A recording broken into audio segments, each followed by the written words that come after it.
Welcome back to the MotorFab YouTube channel. My apologies, a couple of weeks without an episode, but I'm back now.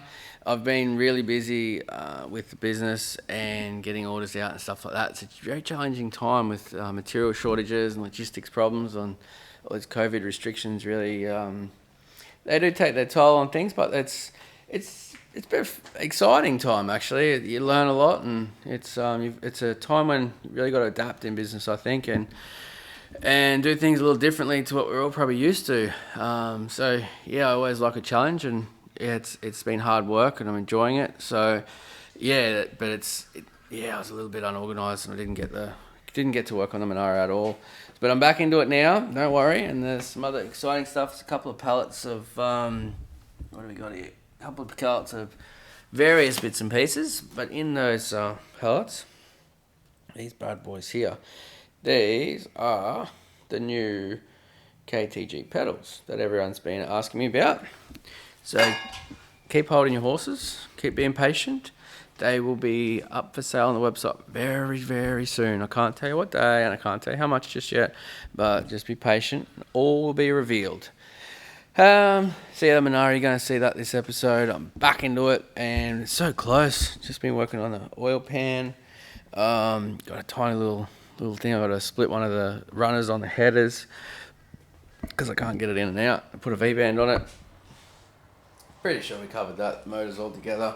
So that's all been happening. And so I am back into it, hooking in. And it's time to get this Monaro done and fire it up and start it. So yeah, don't forget, like and subscribe. Also, thank you for everyone who's been ordering merchandise. It's great. Keep it up. You can see they're pretty cool shirts. I don't think you're gonna be able to see me back. Unless I got really long go-go gadget arms. But yeah, so shirts and hoodies, they've been walking out the door. So thanks for that. Really appreciate it. And yeah, let's get into it. Don't forget, like and subscribe. Let's get this episode done and dusted.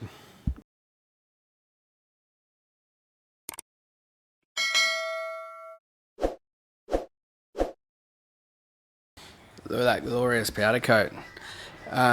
So yeah, we've finally got the front end for the Monaro back, and it's been sandblasted and powder coated. Definitely the way to go. They just don't look right painted, and they chip and scratch and deteriorate in age. So much better powder coating. It's much more durable. I don't like the finish.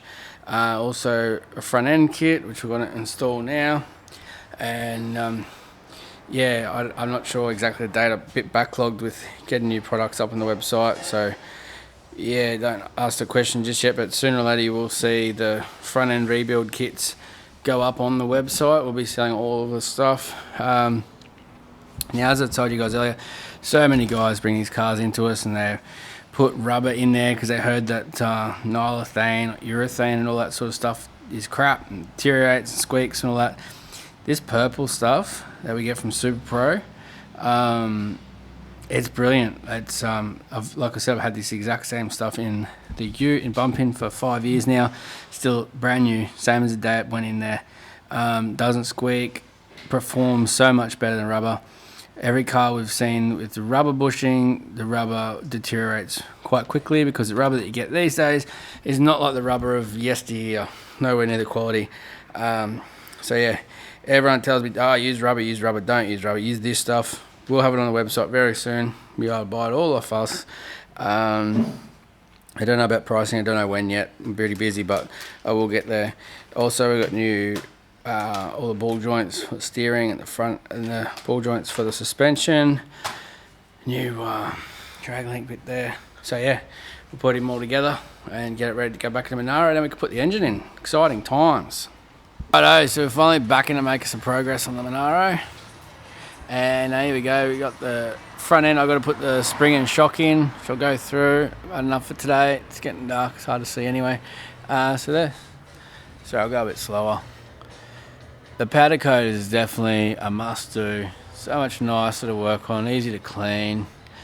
So yeah, so that's all in there, whole new front end, and some cool stuff happening over here actually. Look at that bit of sexiness. That's a big donk. So yeah, the The manifold, we took a little bit off in the trial fit. I've got to take a little bit more yet. So I'll go through that with you. But it's getting very close to being finished. So now that the front end's in, we finished the last couple of things on the motor. And then we can throw that in the car. Getting excited. Here we go, jump forward. Sorry guys, I didn't film the part where I pressed all this together. There's too many swear words involved.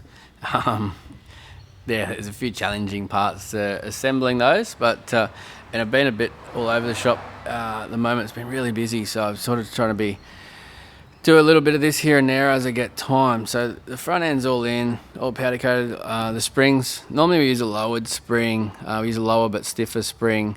Got a few bolts to tighten up. Use a lower but stiffer spring, so they're shorter, so they're easy to get in, because this obviously kicks down here and you've got to try to wrangle the spring in there. But these are stock 6-cylinder springs, so they're real long and they're quite hard to get in, especially with no motor in. Car's trying to lift up off the hoist. But a couple of ratchet straps and some persuasion, and I've got the springs in. Everything else is all in there, and just going now to shocks. So I got these Competition Engineering drag race shock absorbers, 3-way adjustable. Where are we? We've got 3 adjustments. You got RF, XF, which are on front shocks, 60, 40, 80, 20, 90, 10. You guys always ask me for suspension tips. You guys that have bought suspension kits off me and suspension components will know that I give a lot of help and assistance to my customers with suspension tuning. I haven't given too much away on the channel just yet, but that'll all come. But yeah, definitely always here to help. If you haven't dealt with these shocks before, I showed you before the 3 adjustments. If you read all the information, you got to bleed them. Wow. I actually got them on. So you push them all the way home, and then you click. So that's the big click, the loudest one, which is R. It's like a 60-40. That's the soft one, which is 80-20. See, they extend nice. And then this next one will be 90-10. It's out soft, in stiff. So for this setup, just for now, we're going to go in the middle. So we'll go around to the. They go for a 3-stage thing. I'll see if you guys can hear it on the camera. So if it doesn't click, you haven't got it all the way down. Sometimes they get a little air pocket. Just bleed him out again, all the way down. It can be a cantankerous thing.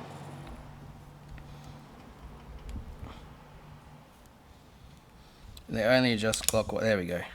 Only adjust clockwise. So quiet click, loud click, quiet, a little bit louder, loud.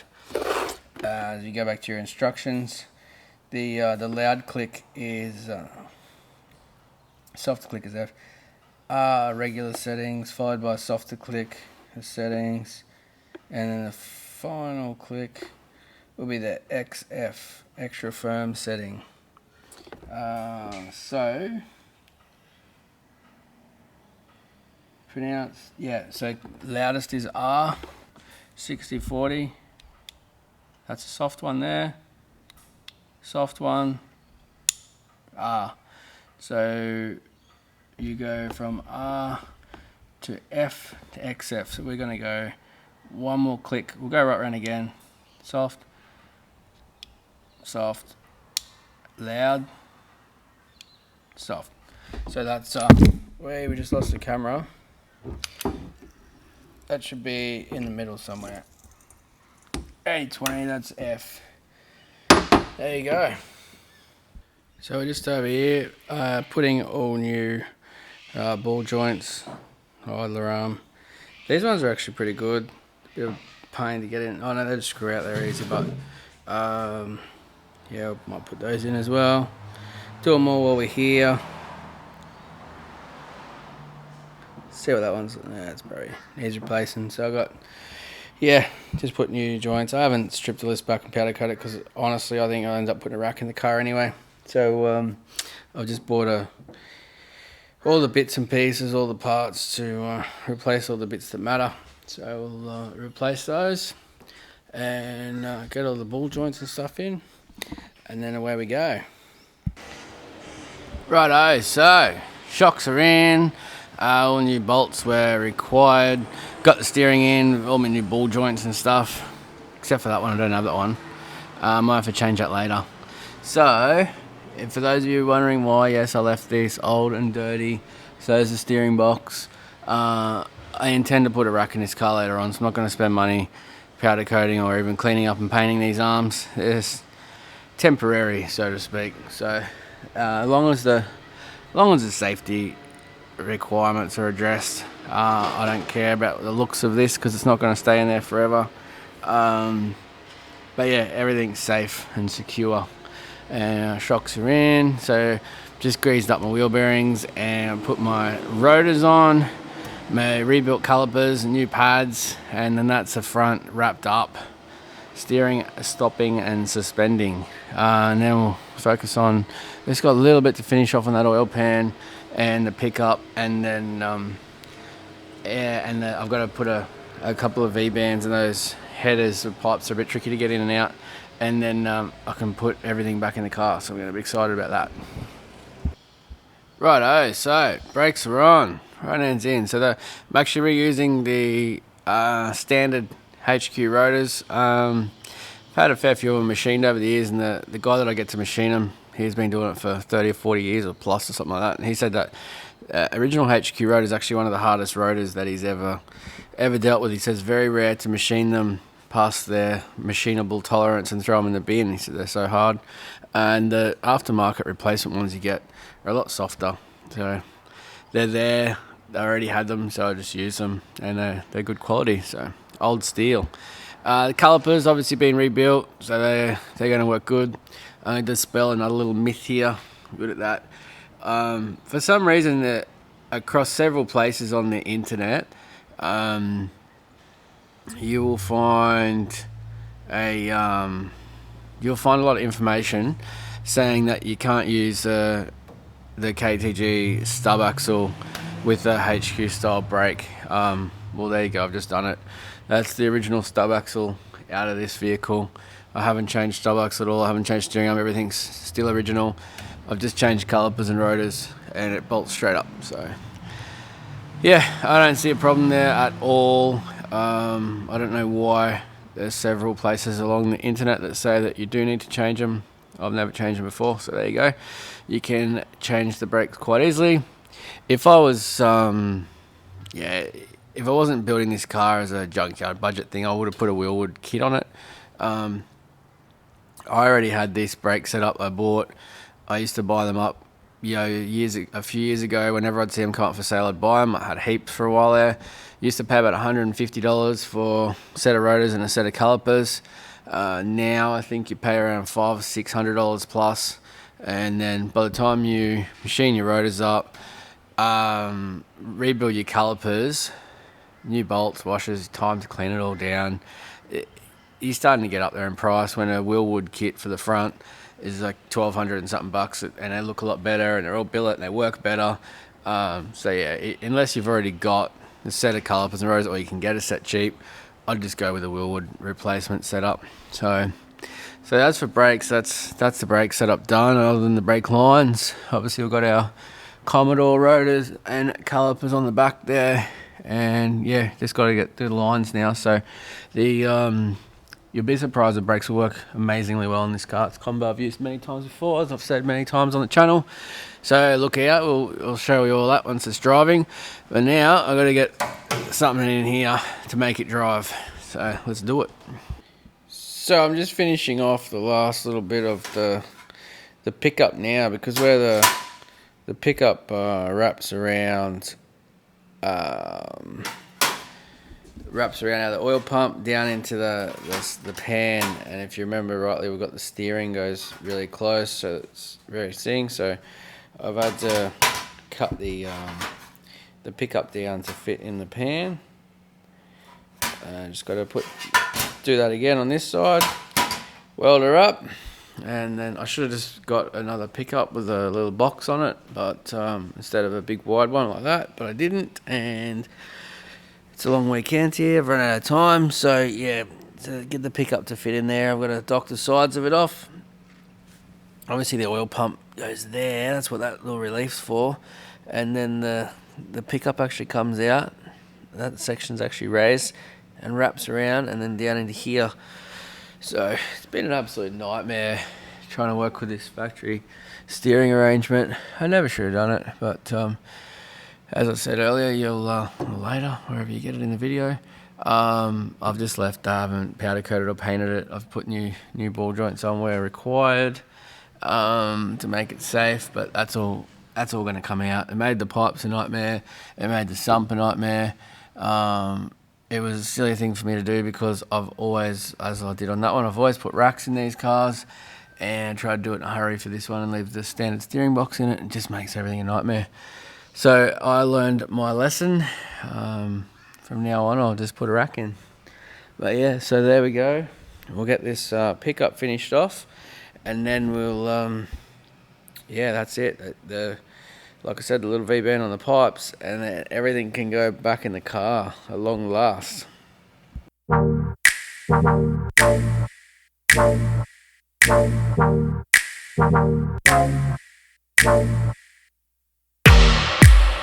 Follow white rabbit.